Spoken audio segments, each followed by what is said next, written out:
In 2015, there was a fascinating argument on the internet as to whether a certain dress was gold and white or blue and black. The Scottish musician started it, and there were 10 million tweets about it the first week. People assumed others saw it the same way as they did, and found it hard to believe that others saw it differently. The population was roughly divided between the two options, although a few saw it as blue and brown. There were all kinds of scientific explanations to do with colour perception, lighting, and our brains. The dress was actually blue and black, so we know it's perfectly possible for people to see the same things differently, and it's certainly true in dementia. In some situations, it is possible for both to be right at the same time, as is illustrated by this well-known picture. I often ask people whether it's a man playing a saxophone or a lady's face. And sometimes I ask people to vote as to which it is. And eventually they realise how ridiculous that is. It is possible to see both different possibilities at the same time. In dementia, it's usual for each party to assume they are right. The carer assumes, if there is a choice, it must be the one with dementia who has it wrong. And this can be certainly so, but not always. The person with dementia may have insight and be aware that both parties are seeing things differently, but many do not, and it's the other person who needs to understand that and make allowances. When I ask what this picture is, invariably one person gets it straight away and says, "It's a daisy," or even part of a daffodil. And then I ask everyone else how they felt when they heard that, and they had no idea. They say, silly, left out, bewildered. And I explain that's often how we feel, as we don't get the big picture, and everyone else seems to, and we feel silly and bewildered and left out. It's one reason why we can lose the ability to continue with a conversation, because we've lost the bigger picture and can't remember what happened earlier. So it can help every now and again to fill in details and repeat any relevant bits. And please don't say he or she, because we will have forgotten who they are. If I ask you, in which direction do you think I see this man looking? You have no idea, unless you ask me.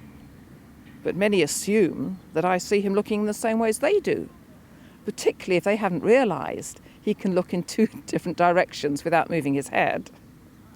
So they might assume I see a situation in the same way as they do, but I might be looking at it in a completely different way. And we could end up having a disagreement because you hadn't realised. So why not ask us how we see things?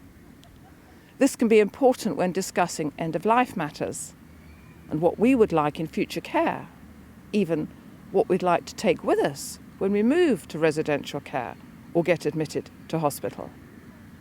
Another assumption is that if people with dementia are kept safe, well-fed and cleanly dressed, that is all that is necessary to keep them happy. But as you can see from this picture, the little boy is certainly safe. He looks well-fed, dressed and cared for, but he is certainly not happy. There may be occasions when risks need to be taken. The gate opened, and someone on hand to deal with things. One care home I visited, no one with dementia was allowed to carry a tray or pour a cup of tea. That was disabling. When we go time travelling, it can be assumed we're telling lies, or others assume they should tell us lies to keep us happy, but it's not necessary. When I was asked to convince a husband that the lady with him was his wife, I realised he was remembering her when she had orange hair rather than grey and did not wear glasses. I reassured him his wife hadn't deserted him, and she, pointing at his wife, was looking after him today, and he was quite happy. When someone no longer remembers that someone has died, they can still be encouraged to talk about them. One day I thought my daughter was my sister. Perhaps I was time travelling to before she was born. It is often assumed that things will always get worse. Autumn is my favourite season. I love the glorious colours as the leaves decay. Apparently, once the green chlorophyll has gone, they're left showing their true colours, Some relatives have told me that their relationship with their parent is now far better than it was before they got dementia. Some assume we're no longer there, with nothing to contribute anymore, that we're defined by the label of dementia, or even better, dead. But although we might have no fear of the future, we can live in the moment with enjoyment. Does it matter we might not know the top news story, what day it is, who the Prime Minister is? I have known those with dementia a delight right until the end.